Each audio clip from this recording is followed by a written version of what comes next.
بسم اللہ الرحمن الرحیم۔ آج میں آپ کو تیمم کی سنتوں کے متعلق عرض کروں گا کہ تیمم میں کتنی سنتیں ہیں۔ اور میں علامہ طالب حسین کرمانی، بستی یاسر آباد، چک موال، تحصیل میلسی، ضلع بہاڑی، صوبہ پنجاب، پاکستان سے عرض کر رہا ہوں کہ تیمم کی سنتیں سمجھانے سے پہلے میرے چینل کرمانی ٹی وی اور دوسرا میرا چینل ہے کرمانی ٹی وی 3، جس سے میں عرض کر رہا ہوں آپ ان دونوں کو سبسکرائب کریں، لائک کمنٹ کریں، تاکہ یہ تمام مسائل آپ تک اور دوسرے لوگوں تک پہنچے۔ عزیز محترم دوستو، بزرگوں،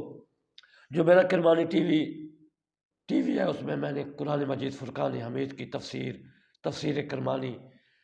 لکھ رہا ہوں اور اس میں آپ کی خدمت میں بیان دے رہا ہوں۔ اب میں آپ کو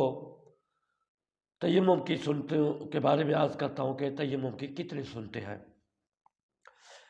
بسم اللہ کہنا، ہاتھوں کو زمین پر مارنا، انگلیاں کھلی ہوئی رکھنا، ہاتھوں کو جھاڑ لینا، یعنی ایک ہاتھ کے انگوٹھے کی جڑ کو دوسرے ہاتھ کے انگوٹھے کی جڑ پر مارنا، اس طرح کے تالی کے آواز بھی نہ نکلے، زمین پر ہاتھ مار کر لوٹ دینا، پہلے منہ پھیر ہاتھ